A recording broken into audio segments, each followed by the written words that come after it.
जय श्री कृष्णा, राधे राधे। नमस्कार दोस्तों, आपके अपने YouTube चैनल एक्सप्लोरिंग देवस्थानम में आपका स्वागत है। आज इस वीडियो में हम आपको भाई दूज की एक पौराणिक कथा बताने जा रहे हैं। एक बुढ़िया थी, उसके 7 बेटे और एक बेटी थी। बेटी की शादी हो चुकी थी और जब भी उसके बेटे की शादी होती, फेरों के समय एक नाग आता और उसके बेटे को डस लेता। बेटे की वहीं मृत्यु हो जाती और बहू विधवा। इस तरह उसके 6 बेटे मर गए। 7वें की शादी होनी बाकी थी।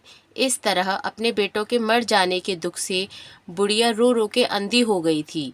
भाई दूज आने को हुई तो भाई ने कहा कि मैं बहन से तिलक कराने जाऊंगा। माँ ने कहा ठीक है।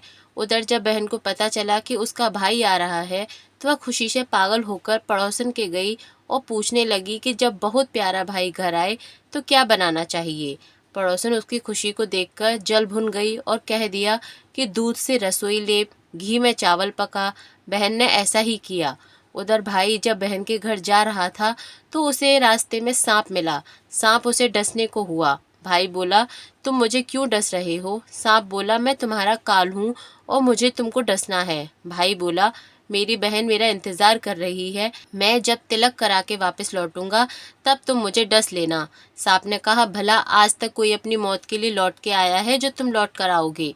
भाई ने कहा, अगर तुम्हें यकीन नहीं है तो तुम मेरे झोले में बैठ जाओ।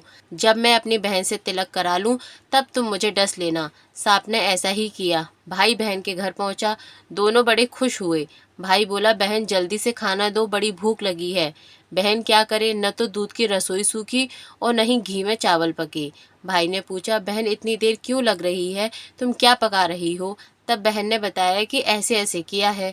भाई बोला, पगली, कहीं घी में भी चावल पके हैं या दूध से रसोई कोई लीपे है? गोबर से रसोई लीप, दूध में चावल पका। बहन ने ऐसा ही किया।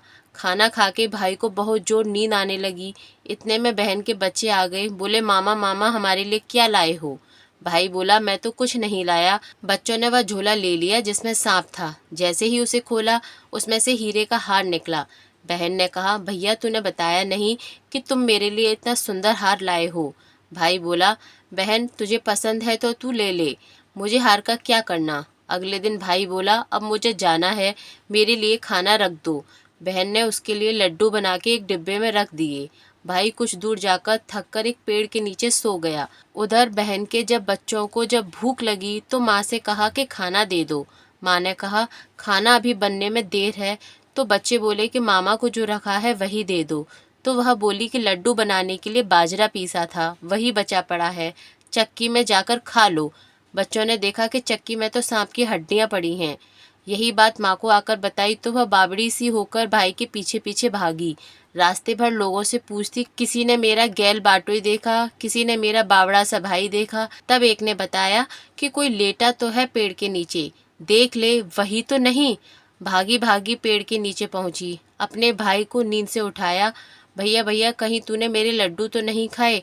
भाई बोला, ये ले तेरे लड्डू, मैंने नहीं खाए। ले दे के लड्डू ही तो दिए थे, उसके भी पीछे पीछे आ गई।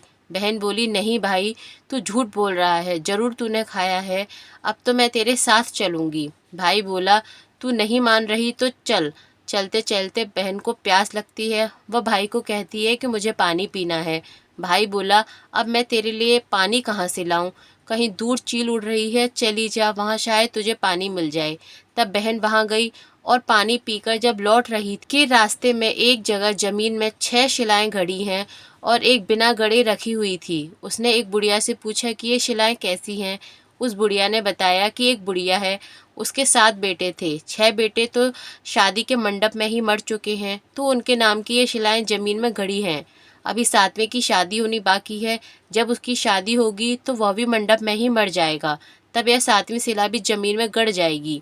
यह सुनकर बहन समझ गई कि ये शिलाएं किसी और की नहीं बल्कि उसके भाइयों के नाम की ही हैं। उसने उस बुढ़िया से अपने 7वें भाई को बचाने के लिए उपाय पूछा। बुढ़िया ने उसे बतला दिया कि वह अपने 7वें भाई को कैसे बचा सकती है। यह सब जानकर वहां से वह अपने बाल खुले करके पागलों की तरह अपने भाई को गालियां देती हुई चली। भाई के पास आकर बोली, तू तो जलेगा, कुटेगा, मरेगा। भाई उसके ऐसे व्यवहार को देखकर चौंक गया, पर उसे कुछ समझ नहीं आया। इसी तरह दोनों भाई बहन माँ के घर पहुँच गए। थोड़े समय के बाद भाई के लिए सगाई आने वाली थी। उसकी शादी तय हो गई। जब भाई को सेहरा पहनाने लगे तो वह बोली, इसको क्यों सेहरा बंधेगा, सेहरा तो मैं पहनूंगी, ये तो जलेगा मरेगा। सब लोगों ने परेशान होकर सेहरा बहन को दे दिया। बहन ने देखा उसमें कलगी की जगह सांप का बच्चा था। बहन ने उसे निकाल के फेंक दिया। अब जब भाई घोड़ी चढ़ने लगा तो बहन फिर बोली, ये घोड़ी पर क्यों चढ़ेगा, घोड़ी पर तो मैं बैठूंगी, ये तो जलेगा मरेगा, इसकी लाश को चील कौवे खाएंगे। सब लोग बहुत परेशान थे, सबने उसे घोड़ी पर ही चढ़ने दिया। अब जब बारात चलने को हुई तब बहन बोली, ये क्यों दरवाजे से निकलेगा, ये तो पीछे के रास्ते से जाएगा, दरवाजे से तो मैं निकलूंगी। जब वह दरवाजे के नीचे से जा रही थी तो दरवाजा अचानक गिरने लगा। बहन ने एक ईंटा उठाकर अपनी चुनरी में रख दी। दरवाजा वहीं की वहीं रुक गया। सब लोगों को बड़ा अचंभा हुआ। रास्ते में एक जगह बारात रुकी तो भाई को पीपल के पेड़ के नीचे खड़ा कर दिया। बहन कहने लगी, ये क्यों छाँव में खड़ा होगा, ये तो धूप में खड़ा होगा, छाँव में तो मैं खड़ी होंगी। जैसे ही वह पेड़ के नीचे खड़ी हुई, पेड़ गिरने लगा। बहन ने एक पत्ता तोड़कर अपनी चुनरी में रख लिया। पेड़ वहीं की वहीं रुक गया। अब तो सबको विश्वास हो गया कि ये बावली कोई जादू टोना सीख कर आई है, जो बार बार अपने भाई की रक्षा कर रही है। ऐसे करते करते फेरों का समय आ गया। जब दुल्हन आई तो उसने दुल्हन के कान में कहा, अब तक तो मैंने तेरे पति को बचा लिया, अब तू ही अपने पति को और साथ ही अपने मरे हुए जेठों को बचा सकती है। फेरों के समय एक नाग आया। वो जैसे ही दूल्हे को डसने को हुआ, दुल्हन ने उसे एक लोटे में भर के ऊपर से प्लेट से बंद कर दिया। थोड़ी देर बाद नागिन लहर लहर करती आई।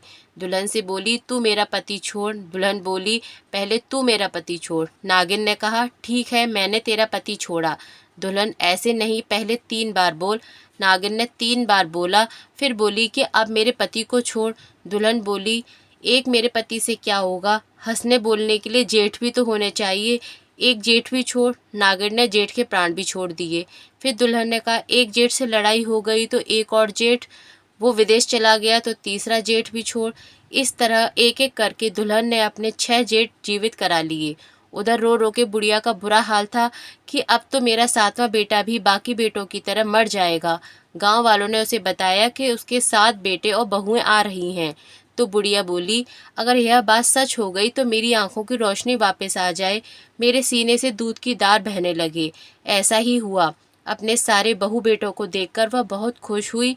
बोली, यह सब तो मेरी बावली का किया है, कहाँ है मेरी बावली बेटी। सब बहन को ढूंढने लगे। देखा तो वह भूसे की कोठरी में सो रही थी। जब उसे पता चला कि उसका भाई सही सलामत है तो वह अपने घर को चली। उसके पीछे पीछे सारी लक्ष्मी भी जाने लगी। बुढ़िया ने कहा, बेटी पीछे मुड़ के देख, तू सारी लक्ष्मी ले जाएगी तो तेरे भाई भाभी क्या खाएंगे। तब बहन ने पीछे मुड़ के देखा और कहा, जो माँ ने अपने हाथों से दिया वह मेरे साथ चल, बाद बाकी का भाई भाभी के पास रहे। इस तरह एक बहन ने अपने भाई की रक्षा करी। तभी से यह भाई दूज की कथा प्रचलित है। हे भगवान, जैसे आपने उस बावली के भाई की रक्षा करी, वैसे ही सबके भाइयों